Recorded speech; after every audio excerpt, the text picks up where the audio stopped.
अब्लूम sports में खुशामदीद।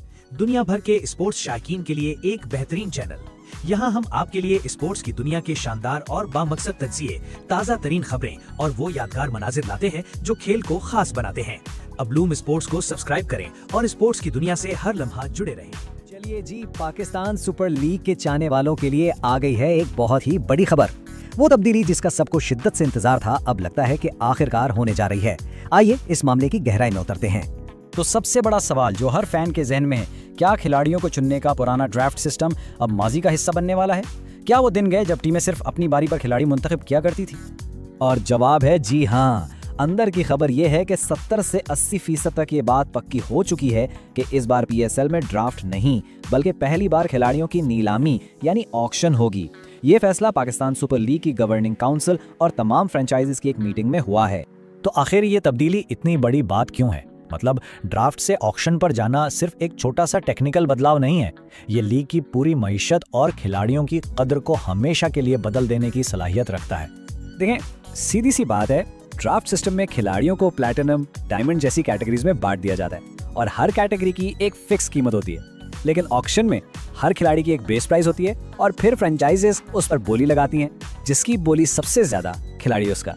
इससे खिलाड़ी की असल मार्केट वैल्यू सामने आती है। ड्राफ्ट सिस्टम की जो सबसे बड़ी खामी है ना, वो इसी एक जुमले में वाज़ेह हो जाती है।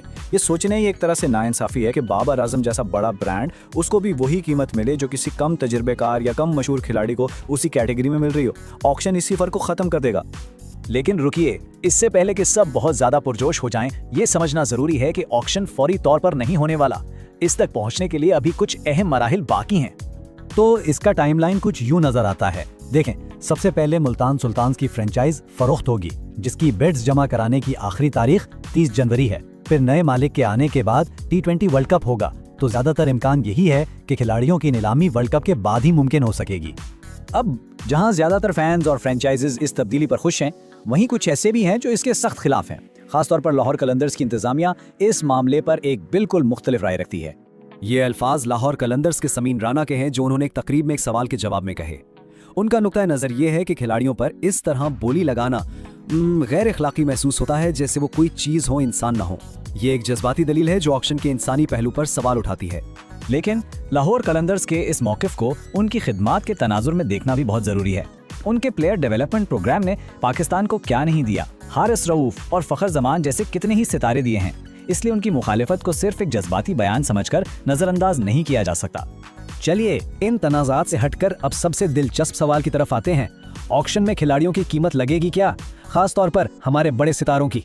सोच कर देखें, ऑक्शन हमें पहली बार बताएगा कि बाबर आजम, शाहीन आफरीदी या मोहम्मद रिजवान जैसे खिलाड़ियों की असल मार्केट वैल्यू क्या है।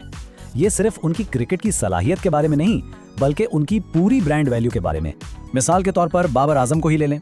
मौजूदा फॉर्म ऊपर नीचे होती रहती है, वो एक अलग बात है, लेकिन इनकी ब्रांड वैल्यू वो बहुत ज्यादा है।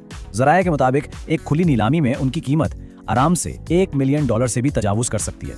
ये वो आदातो शुमार हैं जो पीएसएल को अगली सतह पर ले जाएंगे। और यूं ये सारा मामला हमें एक बहुत ही दिलचस्प सवाल पर लाकर छोड़ देता है, जो आने वाले महीनों में हर क्रिकेट फैन की जुबान पर होगा। जब पहली बार बोली लगेगी तो कौन सा खिलाड़ी तारीख रकम करेगा और पीएसएल का सबसे महंगा खिलाड़ी बनेगा?